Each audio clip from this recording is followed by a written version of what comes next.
Salut tout le monde, c'est Footix. Je suis ému et fier. Là, Lester vient d'avoir des hexadécatuplés. Bah quoi, ça se dit pas? Hexadécagone, c'est un polygone à 16 côtés.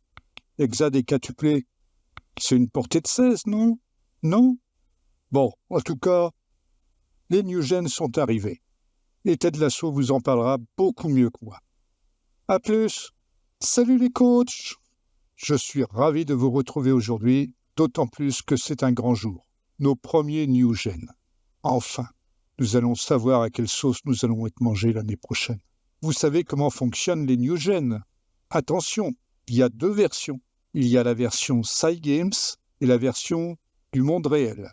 Parlons d'abord de la version Cygames. En décembre, pour l'Europe, on obtient un aperçu de ce qui nous attend en arrivée des New Gen. Chez nous, c'est arrivé le 8 décembre 2023 pour cette première saison. C'est une prévision de ce qui sort du centre de formation. En fait, selon Cygames, constitue un pool de tous les jeunes des clubs de France dans lequel on va aller picorer les jeunes qui nous conviennent. Pas au hasard, mais en suivant des règles bien précises. Alors, quelles sont ces règles? D'abord, les clubs prennent 16 joueurs chacun. Il y aura forcément un gardien dedans. Pour le reste, c'est un peu petit bonheur la malchance. Ceux qui passent en premier et qui vont donc pouvoir choisir les joueurs qui leur conviennent le mieux sont ceux qui ont la meilleure note en recrutement des jeunes. Je vous rappelle, ces notes-là, vous les trouvez dans Info Club, Infrastructure. Donc ici, en recrutement des jeunes, les premiers à passer sont ceux qui ont la meilleure note. La note est établie de 1 à 20. Nous, on a recrutement des jeunes limité. Vous savez, dans notre site concernant les notes cachées, eh bien, on trouve également les infrastructures. Au niveau recrutement des jeunes, bien, la note maximum, c'est très haut niveau. Limité, c'est note 1 à 2. Autant vous dire qu'on ne passera pas dans les tout premiers. Donc ceux qui passent en premier, c'est ceux qui auront très haut niveau, puis ensuite excellent, bon, au-dessus de la moyenne. Première notion déjà importante, c'est que vous, en tant que joueur, vous allez progresser dans ces tranches-là. Une note de 1, après vous passerez à une note de 3, puis de 6, puis de 9, au fur et à mesure de l'accord donné par votre président. C'est pas vrai pour les autres clubs joués par l'IA. Les clubs joués par l'IA, eux, vont progresser de 1 en 1. C'est-à-dire 1 une année, l'année d'après, ils seront peut-être à 2, puis à 3. 1 et 2, c'est la même chose, c'est limité. Mais ceux qui ont 2 passeront avant ceux qui ont 1. Vous comprenez bien. Et nous, pour le moment, on est limité et on a 1. En cas d'égalité, c'est la réputation du club qui entre en piste. Alors, la réputation du club, elle va de 1 à 9 999. En France, la meilleure réputation, c'est le Paris Saint-Germain. Nous, on a une réputation assez pitoyable. Elle n'est pas marquée en note de 1 à 9 999, mais sous forme d'étoile. On a une réputation obscure. Donc, la note qui est là-dessous, car on va tricher un petit peu, on va lancer FMRTE. Normalement, je ne l'utilise pas dans cette partie, et c'est pour vous donner une idée de l'ampleur du problème. Avec la même surprise, voilà, nous on a une réputation de 256, vous voyez, on a 1 partout, on arrête là, on n'y touche plus, donc on a une réputation obscure, donc 256, 1 en recrutement des jeunes, autant vous dire qu'on ne va pas se servir les premiers. Donc le recrutement des jeunes, puis avec cas d'égalité la réputation du club, puis ensuite on descend en catégorie. Évidemment, le pool de joueurs qui est positionné au début diminue, les meilleurs étant pris par les clubs les plus huppés, forcément. Ensuite intervient la compétence du responsable de formation des jeunes et sa capacité à choisir les jeunes à fort potentiel. Les meilleurs clubs, ceux qui ont la plus grosse note en recrutement des jeunes, qui ont ensuite la plus forte réputation, la meilleure compétence de responsable de formation des jeunes, vont prendre les plus gros PA, Potential Attributes, et vont laisser le reste pour le Vulgus Pecum du bas de la pile. C'est nous, le Vulgus Pecum. Alors ensuite, le responsable de la formation des jeunes, c'est selon ses propres capacités en évaluation du potentiel que ça va intervenir. S'il n'est pas très bon, son club aura beau avoir un bon recrutement des jeunes et une bonne réputation et passer donc dans les tout premiers à pouvoir faire les choix dans tout le temps. S'il n'est pas bon, il ne va pas prendre les meilleurs. Ça, c'est clair. Donc, on peut toujours espérer qu'il y ait des mauvais responsables de formation des jeunes à passer avant nous, mais il ne faut pas trop y compter non plus. S'il est très professionnel, il aura tendance aussi à prendre des joueurs ayant de bons attributs professionnels. S'il est plutôt avec une forte ambition, il prendra des joueurs avec une grosse ambition. Pareil pour la pression, pareil pour le fair play, la fidélité, etc., etc. En clair, j'essaye de vous dire là que les notes cachées de votre responsable de la formation des jeunes vont entrer en ligne de compte également. Pas seulement celle-là, les autres aussi. S'il a une forte détermination, il aura tendance à prendre des joueurs avec une grosse détermination ou une bonne détermination. Il n'aura pas toujours le choix. S'il est plutôt poussé vers l'attaque, il prendra davantage d'attaquants. S'il est plutôt orienté défensif, il prendra des joueurs plutôt bons en défense en ignorant un peu les postes attaquants. Donc ça, c'est pour le pool qui est fabriqué selon Side Games en décembre et qui est mis à disposition des clubs qui vont piocher dedans à tour de rôle dans l'ordre que je vous ai indiqué. Ensuite, les joueurs qui ont été piochés vont dans le centre de formation du club pour environ 3 mois, puisque en gros, l'arrivée des joueurs en Europe, ça commence vers le 12 mars pour la France. Plutôt pour l'Angleterre, on va voir tout à l'heure comment on peut savoir tout ça. Selon la note encadrement des jeunes, qui est aussi une note qui va de 1 à 20, et puis là, c'est pareil, en encadrement des jeunes, on est assez rudimentaire. On n'est plus limité, on est assez rudimentaire. Si on revient voir ici, les notes d'encadrement des jeunes, rudimentaire, c'est 1 et 2. Assez rudimentaire, c'est 3 à 5. Donc, en gros, c'est 3. Donc, on n'est plus à 1, on est à 3. Sauf que le 24 novembre, on a obtenu l'accord passé à assez rudimentaire. C'est ce qui est noté ici dans nos infrastructures. Mais dans la réalité des choses, vous savez, je vous l'ai dit et répété dans les épisodes précédents, au premier de chaque mois, c'est joué par tirage au sort et on a cet encadrement qui a progressé ou pas. Alors, on n'a aucun moyen de le savoir dans une partie normale. Il faut aller voir dans les notes cachées. Vous avez vu tout à l'heure avec FRM RTE, on a toujours 1. Ça fait 4 mois de suite. Ça va faire le 5e mois bientôt qu'on va participer au tirage au sort. On est toujours en rudimentaire. Autant vous dire que normalement, on ne sera pas très bon sur notre fournée de New Gen. Qu'est-ce que ça va faire, la note encadrement des jeunes ? Cette note, on a dit tout à l'heure, en fonction du recrutement des jeunes et de la réputation du club et puis de la compétence du responsable de formation, on récupérera des joueurs avec un fort potentiel. Avec ces joueurs avec des PA élevés, plus ou moins, suivant la note encadrement des jeunes, ils auront un CA plus ou moins élevé également. Vous avez vu, assez rudimentaire, c'est déjà pas forcément brillant. Nous, on est considéré comme encore rudimentaire puisqu'on n'a pas encore récupéré notre amélioration. Ce sera forcément pas terrible au niveau CA non plus. Alors, en ce qui concerne les autres notes, niveau des structures de formation, là, on est structure de formation médiocre, on a 1 aussi, les meilleures notes, les structures de formation, ça va de médiocre à ultra moderne, 20. Plus les notes du centre de formation sont élevées, plus vite le CA des joueurs qui sont en centre de formation, donc pendant les 3 mois, là, plus il va progresser vite. Avec un 20, vous allez prendre tout de suite 10, 15, 20 points en 3 mois. Si on prend un demi-point, nous, de CA sur nos joueurs avec des structures médiocres, ce sera déjà pas mal. D'ici à ce qu'il y en ait même qui régressent pendant la période de formation, ce ne serait pas une grosse surprise. Pour finir, il y a le centre d'entraînement dans les notes que l'on a ici pour les infrastructures. Il est médiocre, nous aussi, on a 1. Ça ne rentre pas en ligne de compte pour les new gen.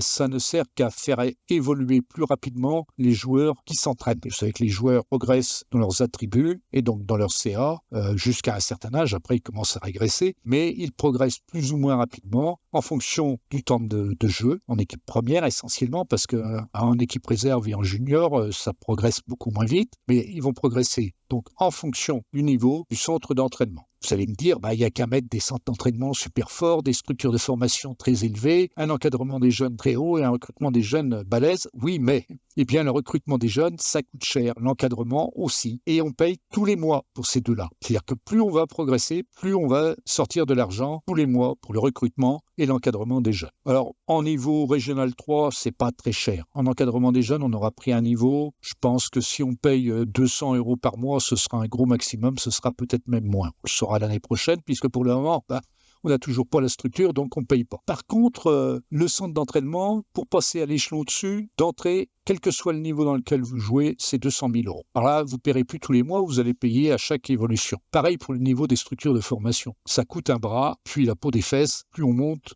vous finirez par y laisser carrément la ferme et les chevaux. vous savez tout sur les structures, vous savez tout sur la façon dont Cygames dit qu'il pratique. Alors je dis qu'il pratique parce que dans la réalité, c'est pas du tout comme ça que ça marche. Alors, voyons la vraie chose. Comment ça fonctionne? Les new gen, en fait, Comment ça marche? eh bien, je vais vous le dire. L'évaluation de ce que l'on sort du centre de formation est arrivée chez nous le 8 décembre, très très tôt. D'habitude, c'est vers le 15-20. Et ça nous a affiché donc ceci. Excellente promotion. Tu m'étonnes, on est en départemental 1, les autres ne valent pas des clopinettes. Donc là, on nous annonçait, vous en rappellerez, un bon avant-centre. Encore qu'il semble qu'il y a un manque de qualité notable s'agissant des attaquants, on a un avant-centre qualifié en B, un gardien correct, des arrières latéraux notés C, donc correct, un défenseur central catégorie C, un milieu défensif catégorie C, un milieu axial catégorie C aussi, des milieux latéraux défensifs, milieu offensif central catégorie C et des ailiers catégorie C également. Donc là, vous avez le nombre de joueurs pour chaque poste. 3 attaquants. Alors, c'est extraordinaire, c'est marqué excellente promotion. Et si on lit les rapports, manque de qualité notable s'agissant des attaquants, manque de bons gardiens, les défenseurs latéraux manque de qualité, aucun bon défenseur dans les nouveaux promus, aucun milieu défensif ne semble être en mesure de s'approcher de l'équipe première, les milieux axiaux, c'est pas une grande année, au milieu offensif, ça ne répond pas à nos besoins, et il y a peu de bons joueurs sur les ailes. Bon, ceci dit, c'est quand même une excellente promotion. Bon, vous vous habituerez, l'aperçu de la nouvelle promotion, c'est du pipeau. Et c'est pas étonnant parce qu'il n'y a pas de poule. J'anticipe. On va revenir maintenant à aujourd'hui, mars 2024, là où nos new gen sortent du centre de formation. Alors, je recharge la partie. Alors voilà, donc nous avons vu comment Cygames présente les choses. J'allais dire enjolive les choses. Non, je pense que dans l'esprit, c'est ça qu'il souhaiterait. On a vu aussi donc la présentation de la promotion qui est rentrée entre guillemets en centre de formation. Donc maintenant, je vous le disais donc, les new gen. Comment ça marche? Vous allez voir, c'est très simple. Comment ça marche réellement? Oubliez tout ce que je vous ai dit jusqu'ici. Dans le jeu, ça ne marche pas comme ça. C'est peut-être comme ça que Cygames envisageait les choses, mais ils ne l'ont pas réalisé comme ça. Il n'y a pas de pool national. Il n'y a pas de jeunes qui vont en centre de formation pour 3 mois. Ah, rien de tout ça. Rien du tout. Début mars, si on regarde l'arrivée des jeunes en France, vous savez comment on regarde. Ça se fait en obtenant par le contrôle W. On arrive par défaut sur tous les transferts. Ce qui nous arrive, c'est l'arrivée des jeunes. Vous voyez, l'arrivée des jeunes, ça a commencé le 9 mars 2024 avec le PSG. Le PSG qui a le meilleur centre de formation à égalité avec Rennes, mais ils ont une meilleure réputation. Je vous ai expliqué tout à l'heure comment on va choper dans le fameux pool de jeunes. Donc le Paris Saint-Germain passe en premier, puis le Rennes, puis l'OL, l'AS Monaco, etc., etc. Là, vous voyez, nous, on est là, tout en bas, et cette année, voilà, nous, on est arrivé quand même 16 jours après le PSG, donc évidemment, on ramasse ce qui reste, mais comme il n'y a pas de poule, on s'en fout un peu, c'est pas comme ça que ça marche. Vous voulez la preuve? Ce que j'en dis, c'est que au dernier moment, en fonction de votre niveau de recrutement des jeunes, de votre réputation, on voit bien ici qu'on passe à peu près dans les mêmes eaux de réputation qu'un certain nombre de clubs qui sont peut-être mieux placés que nous, AS Villers-Saint-Étienne. Ah voilà, Régional 3. Donc il y a tout plein de départementales 1 qui ne sont pas encore arrivés, qui vont passer bien après nous parce qu'on a quand même un petit peu de réputation, même en D1. Et pour moi, c'est très simple. Le jour où c'est votre tour de passer, parce que l'IA ne peut pas en générer pour tous les clubs à la fois, ça moulinerait pendant vraiment trop longtemps. Ça donne un semblant de véracité, mais les joueurs sont générés aléatoirement au dernier moment. Vous en voulez la preuve? Facile. On revient ici et on va donc regarder, voilà nos jeunes pousses. Alors je ne sais pas si vous vous rappelez ce qu'on avait, mais ici on a des joueurs avec un PA de 4 étoiles. Je rappelle que les étoiles, c'est pas par rapport au PA global du jeu, c'est par rapport aux joueurs de votre équipe qui, faut bien le reconnaître, sont pitoyables. Mais bon, des PA à peu près cohérents. Enfin, tout le monde est à peu près dans la même sauce. On a un joueur avec une étoile pleine et les autres à une demi-étoile. Et certains sont pas particulièrement brillants, mais encore une fois, je vous le dis, je suis assez satisfait de cette promotion-là. Alors, on va la regarder en détail, mais vous me demandiez une preuve, ou je voulais vous apporter une preuve, c'est très simple. Tous les jours, j'ai avancé d'une journée le jeu, tranquillement, et depuis le 13 mars à peu près, je sauvegarde régulièrement la partie, et j'ai donc eu ma génération de jeunes. Eh bien, je suis revenu d'une journée en arrière, et j'ai régénéré une nouvelle version de jeunes, et puis une troisième, et puis une quatrième. Je vais vous montrer les autres générations de jeunes que j'ai obtenues, donc là, vous verrez tout de suite ce que je pense de la façon dont ça se passe. Donc là, alors je les ai appelés gène 1, gène 2, gène 3. 4, on les regardera tous en détail. Donc on va les regarder très rapidement quand même, on ne va pas y passer des heures, mais de toute façon c'est la première génération que je vais garder et j'ai décidé que je ne trichais pas dans cette partie, car je ne triche plus depuis quelques années. Donc voilà, c'est plus le même poste qui a une étoile. Il y a toujours le même genre de statistiques, c'est-à-dire des 4 étoiles jaunes sur les PA, une étoile pour un joueur et le reste, les 15 autres joueurs en une demi-étoile en CA. Et ce coup-ci c'est un gardien de but. Dans la génération suivante, ça va encore changer, Gen 3. Bon, c'est encore le même qui apparaît ici. Alors, j'ai fait, sur ces 4 générations, j'ai fait un tableau sous Excel. Je me suis donné la peine d'aller jusqu'au bout. Ce qu'il y a de commun, c'est nom, prénom, c'est les mêmes. La nationalité, c'est la même. Pas d'une génération dans l'autre, je veux dire. C'est-à-dire que Albert Royer, ici qu'on voit ici, eh bien dans toutes les générations, il est français, il s'appelle Albert Royer, il est né à Lanester, il n'a pas toujours la même personnalité, il n'a pas toujours le même rapport avec les médias, il a toujours le même poste, il aura des attributs complètement différents d'une génération sur l'autre. Et je vais charger en même temps mon tableau Excel. On reprendra ça tout à l'heure.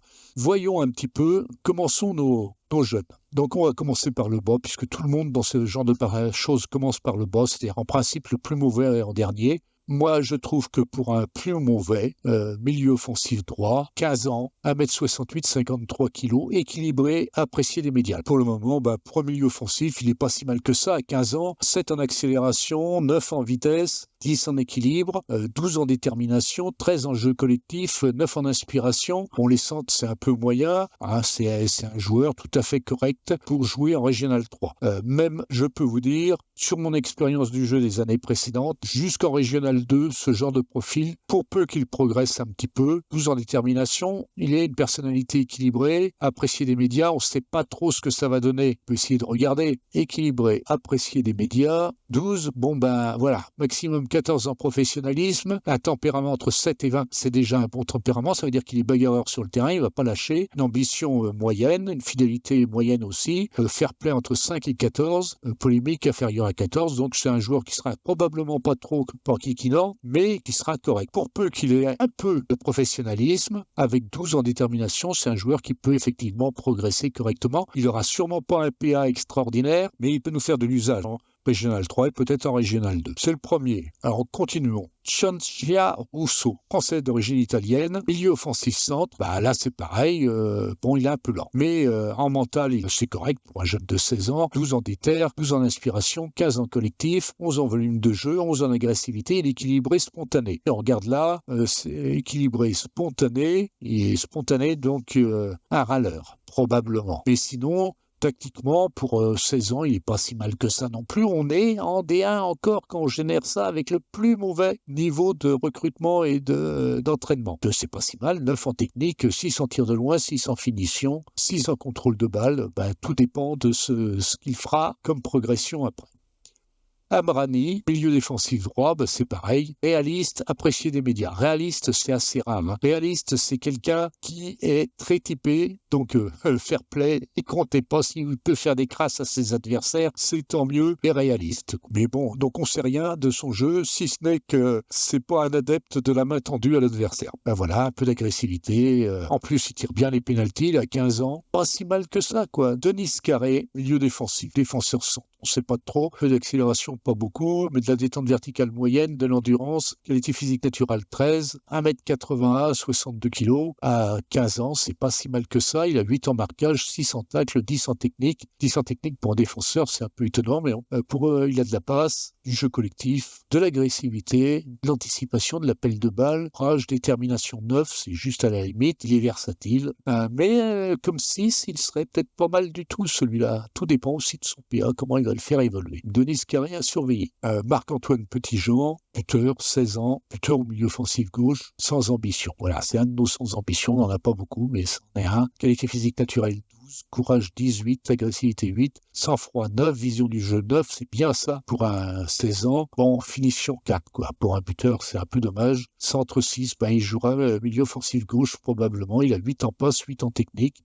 Tout dépend de la façon dont il progresse. Mandanda. il n'est pas gardien de but, il est défenseur droit, milieu droit. Équilibré, apprécié des médias, bon, pas rapide. On n'a pas de joueur rapide, vraiment. Qualité physique naturelle 15, jeu collectif 12, agressivité 12, décision 8, coup franc 6. Si mal que ça, contrôle de balle, tacle, pas trop de volume de jeu, c'est un peu délicat, je sais pas trop. Kylian Thébault, milieu offensif droit, sans ambition équilibrée, dommage parce que là il y a de l'accélération, pas de vitesse, mais il y a un peu d'accélération, de qualité physique naturelle moyenne. Il n'a que 15 ans, 13 en agressivité, 13 en courage, 12 en décision, 16 en déter, 10 en inspiration, pas de volume de jeu, 6 en dribble, 8 en coup franc, 6 en contrôle de balle, mais pas de finition, 6 en tir de loin, mais pas de technique. On ne sait pas trop quoi on va en faire de celui-là. À voir. David Rich, un buteur bosnien. 7 en accélération, 9 en vitesse, qualité physique naturelle 13, sans ambition équilibrée, 13 en agressivité, 13 en jeu collectif, 8 en volume de jeu, rien d'extraordinaire, 9 en contrôle de balle, 6 en jeu de tête, 8 en passe, 5 en finition. Dommage, un peu, je dirais. Léandre Roudot, milieu centre, 15 ans, assez professionnel équilibré, assez professionnel, 11 ans de détermination, donc assez professionnel, c'est 15 au minimum. C'est un joueur qui, s'il a un peu de PA, peut progresser. Donc malheureusement, pas de vitesse, lui non plus. Donc décision 8, jeu collectif 11, volume de jeu 12, qui est pas mal à 15 ans, 9 en vision du jeu, 14 en qualité physique naturelle, donc il va pas s'écrouler en courant comme un malade. Bon, par contre... techniquement, c'est assez moyen. 8 en passe, 9 en technique quand même. C'est loin d'être nul. Albert Royer, donc notre gardien de but. Dans les autres parties, il sortait en premier avec une étoile en CA. Là, il a une demi-étoile. Équilibré, apprécié des médias. Il fait 1m82, 62 kg. C'est un peu léger. 7 en accélération, 10 en vitesse. Donc, c'est bien pour couvrir les défenseurs. C'est pas mal. Comme gardien libéraux, ça donne de bonnes espérances, 15 en qualité physique naturelle, 11 en détente verticale, 7 en détente seulement, un peu de mal à s'imposer dans les airs, mais avec 15 ans, 7 en prise de balle, 7 en réflexe, il faudra progresser en réflexe. Il est loin derrière notre titulaire actuel, qui a du réflexe, on l'a vu sur les pénaltys, sorti dans la surface, sorti dans les pieds, 6, c'est loin d'être nul, 11 en leadership, en plus, il peut s'imposer dans la communication, mais il y a des progrès à faire.